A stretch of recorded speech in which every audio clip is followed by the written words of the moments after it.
what appears to be weakness is not something you have acquired.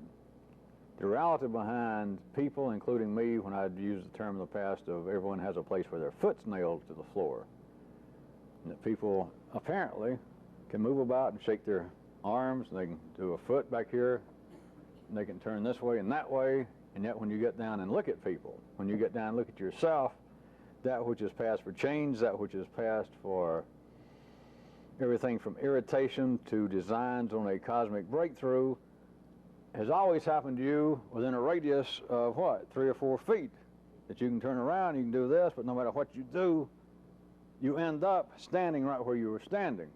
You may have shifted your weight temporarily. As I said, you may have waved your arms in an unusual manner, and you may have made a face one time.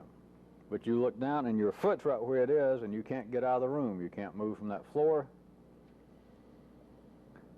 But to call it a weakness, and for you to believe that this is something I have acquired that needs to be worked on, is a terrible mistake.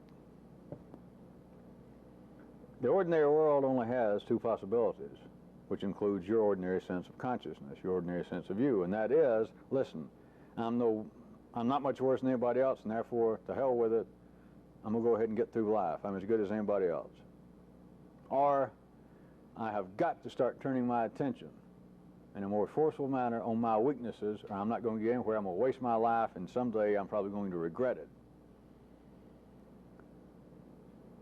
In the belief that all of these weaknesses I have acquired in some way.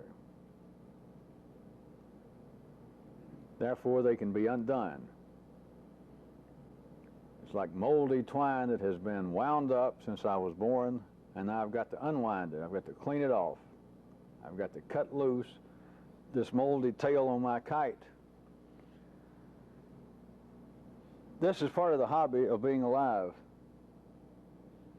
This still serves the purpose, aids man's purpose in serving life, of transferring energy. But the organism of humanity continued to move. It is agitated. It is functioning. It is organic. That, for the sake of what we're talking about now, although ultimately sophistic, that there is a kind of continual organic irritation going on by one camp saying, hey, everybody quit bugging me, I'm no worse than you are, I'm no worse than the average person, and I don't have time to fuck with it. I'm not going to. And then the other camp saying, my oh my, I am glad that I understand that man's purpose, according to my religion, my father's religion, is for man to develop himself, to draw closer to the great cosmic spirits. Therefore, I should be working on myself. Either one of these camps in which a person might find themselves, you must understand, fuels agitation. It fuels life. It fuels consciousness that you feel as though there is some purpose here.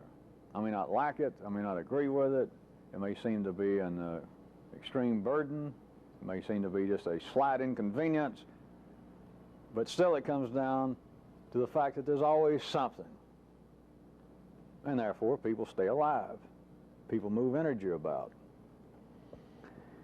But insofar as trying to do this, the whole thing of everyone believing, I'm going through all of this to get to a semi-temporary, passing, ephemeral, non-concluding conclusion for this paragraph, as always, to point out to you that once you begin to see it, the idea of working on a weakness is one of life's great little witticisms. Because as long as you're attempting to work on something on the basis that I have acquired it, it is like a wart, it is like a growth, it is an irritation that is turned into a scab, a discoloration on me, on my psyche, and it's something that I need to work on and to polish down, to clean up, and it can be done.